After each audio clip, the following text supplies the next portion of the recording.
네, 주님의 그 선하심이 오늘도 우리 성도들과 우리 예배 가운데 충만하게 함께 하시기를 주님의 이름으로 축원합니다. 그 아이들이 사랑합니다라는 이제 여기 우리 연세 드신 분들은 손자 손녀들한테 다 경험을 하셨을 테지만 아이들에게 제일 많이 가르치는 것이 무엇입니까? 사랑합니다. 그럼 아이들은 어떻게 반응하지요? 네. 딱 이 포즈가 나오죠. 아이들한테 사랑합니다 하면. 그런데 그 아이들이 사랑이라는 개념을 알고서 사랑합니다 할 때 자동적으로 그 하트를 발사할까요? 네, 아니죠. 사랑이라는 개념은 모르면서도 그냥 사랑합니다 하면은 자동적으로 그 습관에 손의 습관이 나오고 그걸 보면 또 어른들은 막 즐거워합니다. 그러면 이게 내가 어른들을 만족시키는구나. 알면 아이들은 그것을 하는 것을 굉장히 즐겨합니다. 그런 것처럼 우리가 성경에 대한 개념들을 제대로 알지 못하면서도 우리가 반응하는 것들이 참 많이 있습니다. 성경에 나타나는 그런 많은 개념들 중에 어떤 것들은 정말 우리는 알지 못하면서 너무나도 지금 익숙하게 가지고 있습니다. 그리고 아이들이 사랑합니다 하면은 이 하트 표시를 그냥 이렇게 자연스럽게 하는 것처럼 그 개념을 들을 때 우리는 자동적으로 우리 안에 드는 생각과 마음이 있다라는 것입니다. 회개가 그 중에 하나입니다. 마가복음 우리 오늘 읽은 본문 바로 전에 제자들이 이제 나가서 예수님께서 제자들을 너희들 저 동네에 가서 전도하라. 그러면서 제자들이 나가서 그 하나님의 나라를 선포할 때 그들이 하는 것이 12절에서 우리가 13절에 보면은 뭐라고 되어 있죠? 나가서 회개하라 전파하고 그리고 그 회개를 전파할 때 많은 귀신들이 내어 쫓김을 받고 많은 병자들에게 나음을 입는 역사가 일어납니다. 그래서 이 제자들이 나가서 이제 회개를 전파하고 바로 이어서 오늘 본문이 시작을 합니다. 오늘 본문은 회개를 전파하는 것에 연장선상이 있습니다. 당시에 헤롯 왕이 있었는데 그 헤롯 왕이 자기의 동생의 아내를 취한 것이 하나님 앞에 굉장한 큰 범죄였습니다. 그래서 세례 요한이 그 헤롯 왕과 헤로디아라는 그 왕비에게 가서 너희들이 이 행위를 한 것이 하나님 앞에 큰 범죄를 하였다라고 그들의 죄를 책망합니다. 그런데 이것은 이 책망은 회개하라. 하나님께서 우리의 죄를 드러내시고 책망하시는 것은 그것을 향해서 우리를 꾸짖기 위함이 목적이 아닙니다. 세례 요한과 예수님이 이 땅에 오셔서 첫 번째로 하신 메시지가 무엇인지 기억하십니까? 회개하라, 천국이 가까웠느니라. 회개는 곧 천국, 하나님의 나라의 문을 여는 첫 번째 키라는 것입니다. 회개가 하나님의 나라와 깊은 연관성을 가지고 있다는 것입니다. 그래서 이 세례 요한이 그 헤롯과 헤로디아에게 너희들이 지금 얼마나 큰 죄악을 범죄하고 있는지 아느냐, 이것을 회개하라고 그들의 죄를 책망한 것입니다. 그런데 그들은 그 회개의 기회를 놓쳐버립니다. 하나님의 나라에 들어갈 수 있는 그 은혜의 기회를 놓쳐버립니다. 그 회개에 불응했기 때문입니다. 우리가 이 회개라는 것은 하나님의 나라와 깊은 연관을 가지고 있고 하나님의 나라의 문을 열기 위한 첫 번째 걸음이라는 것을 우리가 지금 또 이야기를 나누었는데, 그렇다면 여러분은 이 회개에 대해서 어떤 생각을 하고 계십니까? 여러분 나름대로의 생각이 있으실 것입니다. 아이들이 사랑합니다 하면 그 손이 자동적으로 올라가는 것처럼 그 회개에 대한 개념을 알지 못하면서도 회개를 외치고 있을 수도 있고 그 개념을 또 정확히 알 수도 있고, 그런데 오늘 이 본문을 통하여서 진정으로 하나님께서 우리에게 가르쳐 주시는 회개는 무엇인지 그 개념을 한번 같이 살펴보는 시간이 되었으면 좋겠습니다. 우리가 예수를 믿는다라는 것은 그냥 도덕적으로 나는 잘못 살았구나, 그렇게 도덕적인 성찰을 하고 도덕적으로 뉘우치는 것이 아닙니다. 우리가 예수를 믿는다라는 것은 우리 그림을 한번 보시기를 원합니다. 우리가 예수를 믿는다라는 것은 그 가던 길에서 돌이켜서 유턴해서 다른 길로 가는 것을 이야기합니다. 그래서 구약에서 회개라는 단어가 슈브, 돌이키다. 또 신약에서도 회개라는 단어가 메타노이아라는 그 단어에는 둘 다 동일하게 돌이키다, 돌아간다, 유턴한다라는 뜻을 가지고 있습니다. 그렇기 때문에 우리가 예수를 믿는 것에 첫 번째 회개하라는 그냥 거기서 네가 얼마나 잘못한지 알고 반성하라는 것이 아닙니다. 그것은 길을 바꾸라는 것입니다. 그래서 이사야 53장 6절을 한번 우리가 같이 읽어보시겠습니다.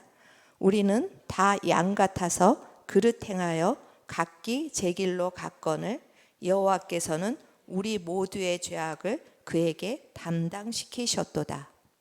우리는 각기 제 길로 갔다라는 것. 그림을 다시 한번 띄워주시기 바랍니다. 우리는 각기 제 길로 갔습니다. 우리가 가던 길이 어떤 길이었는가? 저주와 심판과 멸망이 기다리고 있는 길을 갔습니다. 저기서 우리가 아무리 열심히 살려고 노력해도 저 길 안에 있을 때는 아무리 열심히 살고 아무리 나를 바꿔보려고 해도 결국 끝에는 멸망이 있고 심판이 있고 하나님의 은혜 가운데서 떨어져 나간 길이라는 것입니다. 그래서 이사야 53장 6절에서 우리가 각기 제 길로 갔거늘, 근데 우리의 각기 제 길로 가는 길을 이제 하나님께서 예수를 믿게 하시면서 우리를 다른 길로 들어서게 하신 것입니다. 여러분이 예수를 믿는다라는 것은 이 회개를 하신 것입니다. 그저 나 잘못 살았구나, 이렇게 살면 안 되겠구나가 아니라 이제 여러분은 새로운 길로, 전혀 방향이 반대인 길로 들어선 것입니다. 그럼 그 길의 끝에는 무엇이 있다고 저기 표현하고 있습니까? 생명과 구원과 은혜. 그렇기 때문에 우리가 예수를 믿는 그 안에서의 회개는 어떤 회개냐? 내가 아무리 잘못을 해도 그 결과는 생명으로 이른다라는 것입니다. 근데 우리가 자꾸만 혼란스러운 게 있습니다. 우리 그림을 또 하나 보여주시겠습니까? 지금 우리가 다른 길로, 각각 자기의 길로 가는 그 상황 속에서 우리는 소리를 지르고 화를 내고 분노 조절을 하고 낭망을 하고 사람들을 미워하고 시기합니다. 그랬을 때 우리는 멸망, 그것에 대한 심판을 받습니다. 그런데 똑같이 동일선상에서 우리가 미워하고 분노하고 소리를 지르고 그런데 길을 돌이켜서 하면은 결과가 어떻게 다릅니까? 우리는 생명으로 바뀐다라는 것입니다. 여러분이 이 회개의 개념을 반드시 가지고 계셔야 합니다. 그런데 많은 성도들이 어떤 마음을 가지냐면 나는 여전히 소리 지르고 여전히 분노하고 여전히 부족한데 이런 죄책감을 가지고 계시는데 우리가 방향은 바꿨지만 상태는 똑같을 수가 있다라는 것입니다. 내가 지금 미워하고 분노하고 내가 시기하고 질투하는데 나는 방향을 바꾸어서 동일한 행동을 하고 있습니다. 이 은혜를 아셔야지만 우리의 회개가 생명을 낳는 회개로 바뀔 수가 있다라는 것입니다. 그런데 자꾸만 내가 미워하니까, 내가 아직도 사람들을 시기하니까 이렇게 하면서 우리가 죄책감에 눌려서 너무나도 무거운 회개를 하는 사람들이 있습니다. 저는 그것을 자격지심에서 나오는 회개라고 이렇게 이름을 붙이겠습니다. 자격지심 무엇입니까? 나는 자격이 없다. 우리가 열등감은 다른 사람하고 비교할 때 드는 감정이 열등감입니다. 저 사람은 저렇게 잘하는데 나는 왜 이렇게 못하지? 이게 열등감이라면 자격지심은 자기 스스로가 자격이 없다고 생각하는 것이 자격지심입니다. 아까 우리가 이사야 53장 6절 말씀에서 보았듯이 우리가 다른 길로 하나님이 원하시지 않는 멸망의 길로 갔는데 우리에게 생명의 길로 갈 수 있는 자격이 어떻게 주어졌다고 합니까? 예수님께서 우리의 죄를 가져가심으로, 예수님이 십자가에서 죽으심으로 우리가 생명의 길로 들어선 자격이 주어진 것입니다.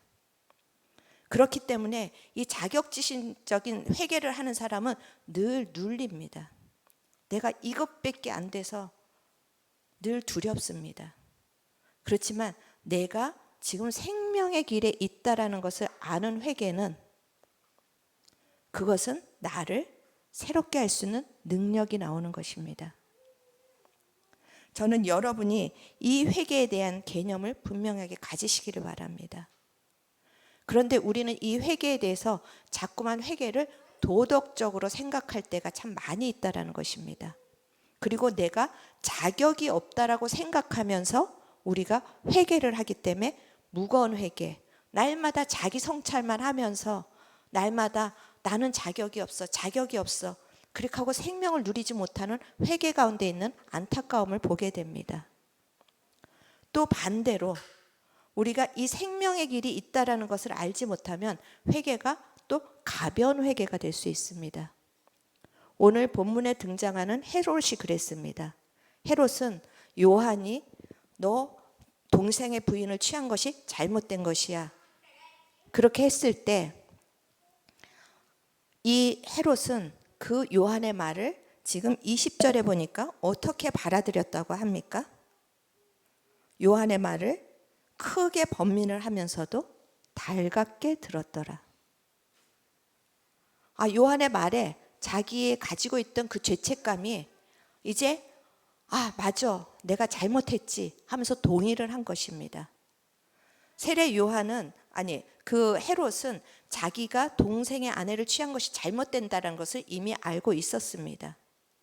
그래서 이 세례 요한이 그 예수님이 나타나서 그런 일들을 할 때 그의 죄책감이, 자기가 세례 요한을 죽인 것에 대한 죄책감 때문에 이 세례 요한이 다시 살아났나 보다, 그렇게 여긴 것입니다. 그 안에는 그 요한을 못 베어서 죽이고 난 후에 계속 죄책감을 가지고 있었습니다. 그런데 이제 요한이, 예수님이 이제 능력으로 나타났으니 그 요한인가 보다, 그렇게 죄책감을 가졌던 것, 그는 이전부터 요한의 말을 달갑게 들었기 때문입니다. 그는 이전부터 요한의 말을 달갑게 들었는데, 그래서 번민을 했는데, 그 말씀을 나중에는 그 말씀이 왜 달갑게 들었겠습니까? 죄를 책망할 때 여러분은 어떤 반응을 하십니까? 아니라고 우리는 합리화시키기가 너무나 쉽고, 죄를 들춰낼 때 내가 그런 존재라는 걸 받아들이기가 너무 힘이 듭니다. 그런데 세례 요한이 그것을 달갑게 들었다라는 것은 그 말씀을 들을 때 자기의 죄책감이 어느 정도는 해결함을 받았다라는 것입니다. 우리가 이런 식의 회개를 너무나 자주 하고 있습니다. 주님, 나는 잘못했어요. 그렇게 깨닫고 뉘우칩니다. 그리고 예수님의 보혈이 나를 깨끗하게 하실 거예요. 그 믿음을 발휘합니다. 그런데 그 후에 늘 제자리입니다. 세례 요한은 그 말씀을 달갑게 받은 후에 그는 돌이키지 않았습니다. 그래서 오늘 읽지는 않았지만 그 뒤에 본문에 이어지는 걸 보면 요한을 죽이라는 그 헤로디아의 요청을 들어서 요한을 목을 뱁니다. 그가 정말 그 요한의 책망을 달갑게 받아들였다면 그 죄에서 돌이켜야 되는데, 그 죄에서는 돌이키지 않고 그 사람들의 요청에 사람들처럼 그저 같이 살아가고 있었다라는 것입니다. 우리가 회개한다라는 것은 길을 돌이켰을 뿐만이 아니라 내가 생명을 향해서 나가는 것이 회개입니다. 내가 생명과 반대되는 일을 할 때는 과감하게 잘라낼 수 있는 용기가 있는 게 회개입니다. 그런데 날마다 인식하고 깨닫고 그 죄책감을 예수님의 보혈이 나를 용서하셨어, 그걸로 마무리하고 그런 가벼운 회개를 하는 곳에는 주님이 함께 하실 수가 없다라는 것입니다. 여러분은 어떤 회개를 하고 계십니까? 주님과 상관이 없는 회개, 그것은 자기 성찰, 그냥 끊임없이 자격지심을 가지고 나는 잘못하고 있어, 나는 잘못하고 있어, 그렇게 계속해서 자기를 계속 맨날 치면서 눌려서 나는 계속 회개해야 된다는 부담을 가지고 있는 그런 자격지심의 회개를 하고 계시지는 않습니까? 아니면 그 말씀이 여러분을 비출 때 맞아, 나는 잘못했어. 그런데 예수님의 보혈이 씻어주셨어 하고 그 자리에서 떠나지는 않는 그런 가벼운 회개를 하고 계시지는 않습니까? 오늘 설교 제목이 회개는 능력이고 회복이다. 회개를 진정으로 할 때는 반드시 거기에 능력이 나타나게 되어 있습니다. 회개를 진정으로 할 때는 거기는 반드시 회복이 나타나게 되어 있습니다. 오늘 여러분이 어떤 개념을 가지고 있었다면 그것이 성경적으로 오늘 교정되기를 주님의 이름으로 축원합니다. 우리가 하나님이 원하시는 회개를 할 때 하나님 반드시 우리에게 능력을 주시고 은혜를 부어주십니다. 반드시 그 영역에는 은혜가 회복이 있는 것이 당연한 것입니다. 그렇기 때문에 우리가 어떤 선상에서 회개를 하느냐, 아직도 여전히 내가 가고 있는 그 도덕적인 회개를 하고 있는지, 아니면 나는 돌이켜서 지금 생명을 향해서 나가고 있다는 것을 인식하고 회개를 했는지는 우리가 굉장히 중요한 어떤 우리의 영적인 변환점이 되는 것입니다. 그래서 우리가 이 회개가 능력이 되고 우리의 인생의 회복이 되기 위해서는 우리가 알아야 될 것 첫 번째, 우리가 회개하는 목적은 나를 깨끗하게 하기 위함이 아닙니다. 우리가 회개하는 목적은 하나님의 은혜를 기억하는 것입니다. 하나님께서 우리에게 회개하라고 하신 것은 우리가 깨끗하게 되는 것은 2차적인 것이고 우리가 하나님의 은혜를 기억하기를 원하시는 것입니다. 하나님이 이스라엘을 선택하실 때 이스라엘의 조건을 보고 선택하신 것이 아닙니다. 그냥 하나님은 이스라엘이 어떤 행동을 하고 얼마나 훌륭하고 얼마나 뛰어난 것과 상관없이 오히려 그들이 부족하기 때문에 그들을 먼저 선택하셨습니다. 그리고 그들에게 율법을 주신 것입니다. 선택하신 다음에 너희들은 이렇게 살아야 된다라는 율법을 주신 것입니다. 그런데 이렇게 살아라라는 것 뒤에 주신 것이, 같이 주신 것이 제사제도입니다. 성전입니다. 왜냐하면 하나님은 우리의 수준을 아십니다. 우리가 율법을 지키지 못할 자라는 수준을 아시고 계십니다. 그래서 하나님은 율법과 동시에 성전이라는 제사제도를 주셨습니다. 우리에게 이 회개를 촉구하시는 것, 우리가 스스로 의롭게 될 수 있는 사람이 아니라는 것을 아시고 하나님, 우리가 생명의 길을 향하여서, 거룩의 길을 향해서 나갈 수 있는 이 회개라는 통로를 주신 것입니다. 그렇기 때문에 우리가 이 회개를 할 때 내가 도덕적으로 이렇게 살아서는 안 되겠다라는 그런 기특한 생각을 하기 이전에 나 같은 자를 새롭게 하시기 위해서 주님이 어떻게 행하셨는가를 기억하시는 것이 회개의 첫걸음입니다. 내가 도무지 하나님, 내 스스로는 나를 새롭게 할 수가 없습니다. 내 스스로는 하나님, 내가 하나님이 원하시는 수준에 도달할 수가 없습니다. 그러나 주님께서 그 나의 수준을 아시고 예수님의 보혈을 나에게 허락하신 것을 믿고 내가 그 보혈 앞으로 달려갑니다. 회개의 첫 번째 발걸음이 이런 첫 번째라는 것입니다.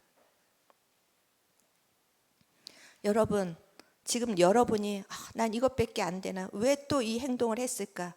십자가로 달려가시기를 축원합니다. 여러분, 세상 사람들하고 우리가 하나님 안에서 어떤 자인지 기억하셔야 되는데, 우리가 나가서 차를 끌고 나가서 교통사고를 당합니다. 우리가 누구를 치거나 아니면 누구에게 차로 다른 사람의 차에게 파손을 합니다. 그럴 때 우리가 그것을 용서받을 수 있는 길은 무엇입니까? 그냥 용서해 주세요 하면 용서받습니까? 아니죠. 배상을 해야 되죠. 내가 저지른 어떤 죄에 대한, 어떤 잘못에 대한 대가로 우리는 배상을 해야 됩니다. 그러면 그것을 용서를 받습니다. 그런데 내 자녀가 아직 운전도 서툰데 그 차를 몰고 나가서 다른 사람에게 상해를 했습니다. 그리고 부모에게 달려가서 내가 너무나 잘못을 했는데 이거 어떻게 하면 좋습니까? 그럼 누가 배상을 해줍니까? 여러분 배상 안 해주실 겁니까? 네? 그냥 네가 알아서 벌어서 배상하라 그렇게 하겠습니까? 일단은 배상을 해주시잖아요. 그 자녀가 그걸 갚을 능력이 없을 때 이 땅은 배상을 해주시잖아요. 우리가 내 행위에 대해서 갚을 능력이 없을 때 주님 앞에 나아가면 주님 우리를 위해서 배상을 해주십니다. 그것이 십자가 보혈의 은혜입니다. 진정으로 내가 이 일을 수습할 수가 없는데 나 잘못했어요 하고 달려가면 그 부모가 그 품에 와락 안아주듯이 주님의 십자가가 우리를 품어주실 것입니다. 그런데 사람을 움직이는 동력은 이 은혜고 이 사랑인데 보통 사람을 움직이는 동력을 우리는 무엇을 사용합니까? 우리가 아이들을 움직일 때도 우리가 동력을 무엇을 사용하지요? 너 이거 안 하면 밥 없어. 너 이렇게 잘못하면 더 이상 국물도 없어. 이거 안 줄 거야. 우리가 아이를 키울 때 그것이 동력이 돼서 아이들을 우리가 우리 안에 컨트롤하려고 우리 안에 통제하려고 그런 방법을 많이 사용했습니다. 그래서 우리가 주님 앞에 나아갈 때도 우리는 이 두려움의 영을 가지고 나간다라는 것입니다. 이거 잘못하면 주님의 은혜가 없을 거야. 이거 회개하지 않으면 주님이 나한테 국물도 안 주실 거야. 이런 두려움의 영을 가지고 우리가 회개를 하는 것은 잘못된 것입니다. 이제 종이나 하는 것입니다. 그래서 로마서 8장 15절에서는 어떻게 우리를 향해서 이야기하는지 같이 한번 읽어보시겠습니다. 너희는 다시 무서워하는 종의 영을 받지 아니하고 양자 영을 받았으므로 우리가 아빠 아버지라고 부르짖느니라. 우리는 더 이상 종처럼 두려움 속에서 회개할 자가 아니라는 것입니다. 우리는 진정으로 내가 뉘우치면 우리를 위해서 모든 것들을 뒷수습해 주시는 그 아버지의 영을 받은 자로서 회개를 해야 된다는 것입니다. 이것이 여러분에게 오늘 정말로 새겨지기를 원합니다. 여러분의 회개가 종의 영처럼 이거 안 하면 우리 주인이 싫어할 거야. 이거 안 하면 오늘 나에게 밥을 안 줄 거야. 이런 마음으로 회개하는 것이 아니라 아버지 내가 잘못하면 어떤 때는 속아주시기도 하고 어떤 때는 그 진심으로 뉘우치는 모습을 불쌍히 여기기도 하고 그래서 다시 수습하시고 다시 새롭게 하시는 그 아버지의 영 가운데서 회개하시기를 축원합니다. 그 아버지의 영을 아시기를 정말 우리가 그 아버지를 향해서 부르짖는 이 양자의 영, 아들의 영 정말 자녀 영을 받았다라는 것을 늘 기억하시고 여러분의 회개가 거기서부터 출발하시기를 축원합니다. 그리고 우리가 이 은혜를 알았다면 두 번째 우리의 회개는 이제 거룩과 생명과 은혜를 향해서 옮기는 발걸음이 되어야 된다는 것입니다. 아까도 말씀드렸듯이 헤롯은 그저 깨닫고 뉘우치고 또 그 말씀을 들으면서 아 그래 이렇게 살아야지 그저 감정적으로만 편안함을 받았습니다. 그렇지만 회개는 진정한 회개는 내가 지금 어떤 길을 가고 있는지 아셔야 합니다. 나는 지금 멸망의 길을 가고 있는 것이 아니라 거룩의 길을 가고 있습니다. 그런데 비가 많이 오는 날 걸어가는데 어떤 차가 나한테 확 지나가면서 구정물을 튀기듯이 우리가 그 죄로 인해서 구정물을 튀겼다면 그것은 벗어버리고 새 옷을 입어야만 합니다. 이것이 십자가에서 자기를 부인하는 작업입니다. 자기의 죄를 십자가에 못 박고 자기의 성향을 십자가에 못 박고 나는 이렇게 미워할 자가 아니다. 십자가 못 박고 나는 사랑할 자다. 그것을 그냥 믿음으로 선포하는 것이 아니라 그 사랑을 향해서 나아가는 것이 진정한 회개입니다. 그 거룩을 향하여서 나는 이렇게 좁은 마음을 가질 자가 아니라 나는 주님의 큰 마음을 가진 자이다. 나는 이렇게 계산하고 따질 자가 아니라 나는 주님의 사랑을 나눠줄 자다. 그를 인식했으면 그게 내 삶 속의 행동으로, 내 삶 속에 실제로 나타나도록 계속 십자가에서 나를 부인하고 그 길로 걸음을 옮겨야만 합니다. 그런데 대부분이 그저 그 헤롯과 같이 깨닫고 그래 주님의 보혈에 은혜가 있다. 그리고 거기서 그치는 것이 우리의 변화가 없는 것입니다. 여러분, 지금 여러분이 내버려야 될 여러분의 어떤 성향이 무엇이 있습니까? 여러분의 행동이 무엇이 있습니까? 내 말투가 거칠고 내 말투가 공격적이면 또 깨닫고 그래 나는 이런 말투를 쓰면 안 되지. 예수님의 보혈로 씻어야지. 가서 와락 안겨서 그것이 그치는 것이 아니라 그 다음에 우리를 통하여서 부드러운 말투, 생명을 살리는 말이 나가도록 우리가 십자가에서 자기를 부인하는 작업이 필요한 것입니다. 이것을 하지 않으면 우리는 결코 진정으로 회개한 자가 아니고 우리는 열매를 맺을 수가 없다라는 것입니다. 여러분, 거울을 왜 보십니까? 내 어디에 뭐가 묻었는가? 아니면 내 이에 고춧가루가 끼었는가? 거울을 보면서 나의 옷무새를 다시 리셋합니다. 회개는 하나님의 말씀 가운데서 나의 정체성을 리셋할 뿐만이 아니라 나의 생각과 마음을 리셋할 뿐만이 아니라 행동까지도 리셋하는 것입니다. 거울을 보면서 내 머리가 여기가 이상하게 됐구나. 그렇게 하고 그냥 돌아가는 것은 회개가 아니라는 것입니다. 거울을 봐서 잘못된 것이 있으면 우리가 그것을 고쳐야 합니다. 그래서 저는 이 회개가 하나님의 은혜를 아는 동시에 내가 지금 어디를 향해서 걸어가고 있다는 것을 깨닫고 그 거룩을 향해서 그 새로운 것을 향해서 실제적으로 걸음을 옮길 때 그것이 우리가 진정한 회개의 열매를 맺을 수 있다는 것입니다. 이 마음을 가지고 우리가 날마다 회개할 때 우리의 영은 자라게 되어 있습니다. 아이들이 키를 클 때 내가 커야지 한다고 큽니까? 언제 아이들이 크지요? 언제 크지요? 대답이 좀 어렵죠. 사람마다 다릅니다. 저는 대학교 가서 2cm가 컸습니다. 근데 통념적으로는 여자는 그 생리가 끝난 다음에는 생리가 시작한 다음에는 키가 안 큰다라는 이런 이론이 있습니다. 그런데 저는 대학교 가서 2cm가 컸습니다. 이게 사람이 키가 크는 게 다 다릅니다. 어떤 사람들은 중학교 때 지금의 키가 다 큰 사람이 있고 그 위에 안 크는 사람도 있고, 그런데 이 키가 크는 거는 우리가 언제 크는지 알지 못하지만 아이들이 삼시세끼 밥만 잘 먹으면 언제든지 큰다라는 것입니다. 우리가 날마다 주님의 보혈 앞에 나를 점검하고 나를 씻으며 그 은혜를 붙잡고 나아갈 때, 그리고 그 은혜를 향해서 내 삶에 적용할 때 반드시 우리는 영적으로 성장하게 되어 있습니다. 내가 인식하지 못할 때도 자라고 있습니다.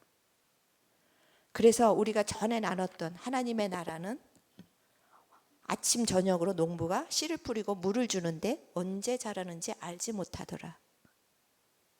우리가 진정으로 주님의 은혜에 우리가 집중하고 우리가 주님의 은혜에 내 삶을 리셋할 때 우리는 반드시 영적으로 성장하게 되어 있고 그것을 내가 스스로 돌아보면 느끼는 날이 반드시 올 것입니다. 하나님께서는 이 회개라는 것을 우리에게 간절하게 원하셨습니다. 왜냐하면 이 회개가 있어야 하나님과 우리의 사이가 회복될 수 있기 때문입니다. 우리 이사야 57장 15절 한번 같이 읽어보시겠습니다. 지극히 존귀하며 영원히 거하시며 거룩하다 이름하시는 이가 이와 같이 말씀하시되 내가 높고 거룩한 곳에 있으며 또한 통회하고 마음이 겸손한 자와 함께 있나니 이는 겸손한 자의 영을 소생시키며 통회하는 자의 마음을 소생시키려 함이라. 아멘.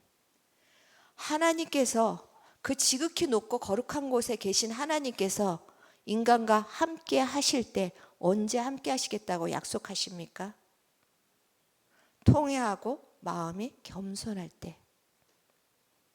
하나님, 제가 사는 방식이 잘못됐습니다. 하나님, 그런데 이것을 새롭게 하실 분은 오직 주님밖에 없습니다. 예수님의 그 십자가 보혈 앞으로 날마다 달려가며 자기를 바꾸기를 원하시는 사람을 하나님께서는 함께 하시고 임재하심을 나타내실 것입니다. 그리고 반드시 새롭게 하시고 소생하실 것입니다. 문제는 지금의 교회에서 이 회개를 찾아볼 수가 없다라는 것입니다. 다 헤롯과 같이 그냥 뉘우침에서 그치는 경우가 너무 많다라는 것입니다. 아니면 헤로디아와 같이 죄에 대해서 너무나 무감각합니다. 헤로디아, 세례 요한이 너는 잘못했다라고 책망할 때 헤로디아는 어떻게 했습니까? 아, 난 잘못했습니다. 그렇게 느꼈습니까? 아닙니다. 헤로디아, 너는 잘못했다라고 주님이 지적하시자 오히려 마음이 더 강팍해져서 세례 요한을 죽이려고 합니다. 죄에 대해서 무감각하고, 왜 헤로디아가 하나님께서 이 헤로디아를 회복시키기 위해서 회개의 기회를 주시는데 왜 이 회개의 기회를 놓쳤습니까? 자기 마음대로 살고 싶어서, 자기가 원하는 걸 놓지 않기 위해서. 하나님이 허락하지 않았는데 그거를 계속 붙잡고 있고 싶으니까 오히려 하나님을 대적하는 자리로 나가서 결국은 심판과 멸망을 받게 되는 것입니다. 제가 이렇게 성도분의 얼굴을 보니까 나는 헤로디아와 상관없다라고 이렇게 생각하시는 것 같은데, 저는 제 안에 헤로디아를 너무나 많이 경험합니다. 제 안에 용서하기 싫은 마음이 있을 때 기도하기도 싫어집니다. 왜냐하면 내가 기도하면 반드시 저 사람 용서하라고 하실 걸 아는데 그거 하기 싫을 때가 참 있습니다. 그래서 어떤 때는 주님 내 기도 듣지 마세요. 난 기도 안 할 거야 하고 버틸 때도 있습니다. 저뿐만이 아니라 성경의 요나가 그랬습니다. 요나는 정말 그 니느웨가 자기의 원수와 같은 나라였습니다. 그런데 거기서 하나님이 가서 회개를 전파하려니까 그게 너무나 싫었습니다. 왜냐하면 요나의 믿음이 대단했기 때문입니다. 주님이 그것을 새롭게 하실 것을 아는 믿음이 있었습니다. 요나는 자기가 가서 회개를 전파하면 거기에 있는 사람들이 다 구원을 받을 걸 알았습니다. 그 대단한 믿음을 가졌지만 그 믿음에 동참하기를 싫어했습니다. 왜냐하면 자기의 감정이 더 중요했기 때문에. 내 감정이 더 중요할 때 우리는 진정한 회개를 할 수가 없습니다. 내 생각이 더 중요할 때 우린 진정한 회개를 할 수가 없습니다. 그래서 먼저 이 완악한 마음 가운데 주님의 성령이 임하셔야만 합니다. 우리는 오늘 이 회개를 나눌 때 여러분의 심령 가운데 성령님이 임하시기를 축원합니다. 진정한 회개형이 이루어져 임하야지만 우리는 진정으로 회개할 수 있는 자입니다. 그것을 구할 때 주님은 반드시 주십니다. 누가복음 우리 같이 한번 읽어보시겠습니다. 주께서 돌이켜 베드로를 보시니 베드로가 주의 말씀 곧 오늘 닭 울기 전에 네가 3번 나를 부인하리라 하심이 생각나서 밖에 나가서 심히 통곡하니라. 베드로는 자기 자신에 대해서 자신이 있었습니다. 주님을 부인하지 않을 자신이 있었습니다. 자기의 힘을 의지했습니다. 그런데 위기 앞에서 예수님을 부인하는 죄를 저질렀습니다.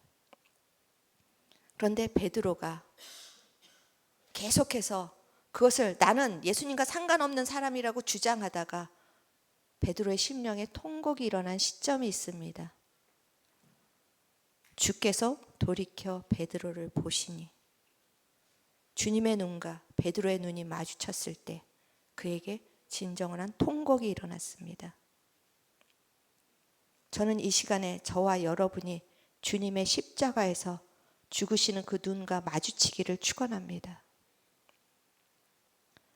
주님의 신음소리가 우리에게 들리기를 소망합니다. 그래서 이런 나의 완악한 마음을 하나님께서 고치시기 위해서, 나를 사람 만들기 위해서 모든 것들을 감당하셨구나.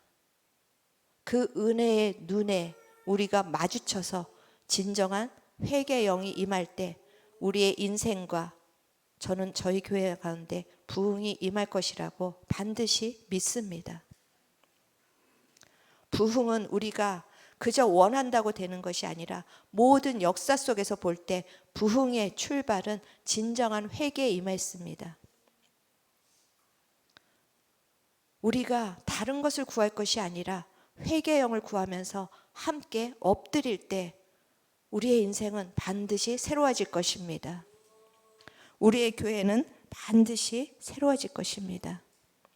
그리고 우리에게는 십자가의 능력이 나타날 것입니다.